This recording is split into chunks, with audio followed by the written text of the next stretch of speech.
This is another new piece of equipment that I'm really excited about. I used a Patagonia ultralight down jacket for several years.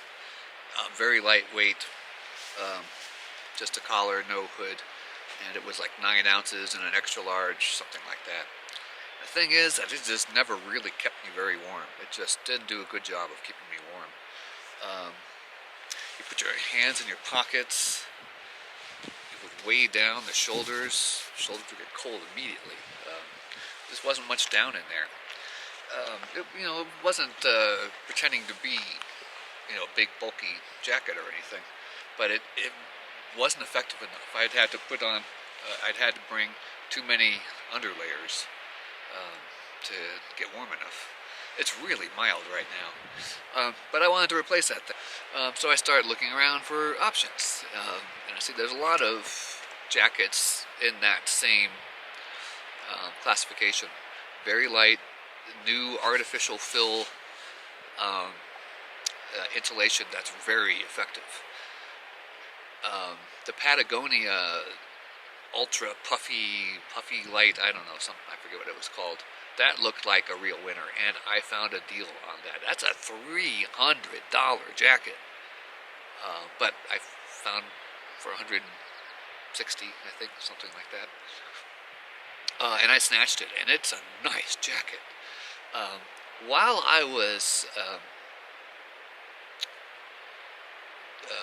investigating these options, I came across Enlightened equipment, Torrid Apex, this thing is called.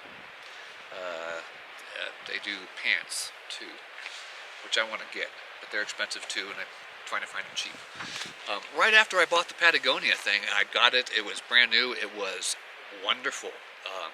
It was a little heavier than the down jacket, but it has a hood, and it keeps you much warmer.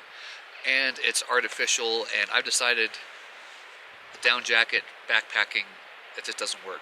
It just doesn't work. If it's going to rain and it's going to be cold, you're going to be in deep shit. You're not going to be able to keep the thing dry.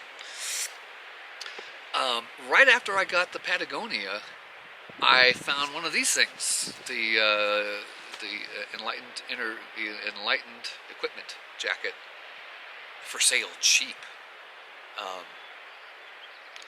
And I was thinking, well, I can't do that. I just bought one. But it was $125 or best offer. I offered $75, and they took it. And so I bought it. So I ended up, with an extra high-end jacket. This one is not quite stock. The inner liner is even lighter than the stock version. It's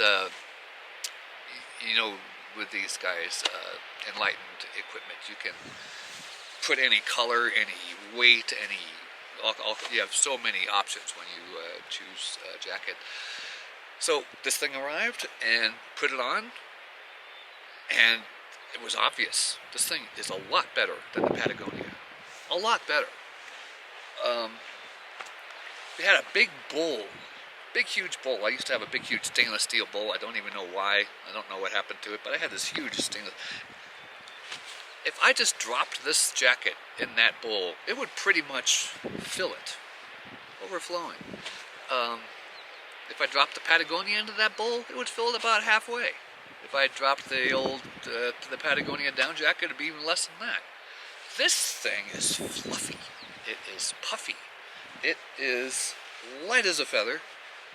But when it fluffs up, it is substantial, and it's warm. I am bringing this and a outdoor products, whatever they're called, Helium 2 rain jacket, super light rain jacket, doubles as a windbreaker, to cover this, should I need, but this is quite wind resistant, like the Patagonia is as well. It's got a nice hood. The hood is substantial. Just looking at this compared to the Patagonia. The Patagonia hood is elastic. Okay, let's zip up here.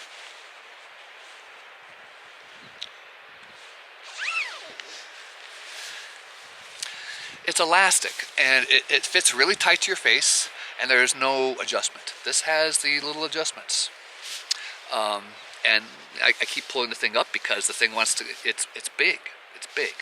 The Patagonia barely covers your head. If you have like big, huge, significant afro or something like that, it's not going to cover you enough.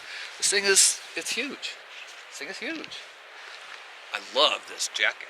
I can't believe I got it for $75. I think this option would cost around $200, something like that. It's a nice jacket. I'm getting rid of the Patagonia. Anybody want a Patagonia jacket? I don't need it. This is better than that in every way, and I don't want the Patagonia. Quite a review, huh?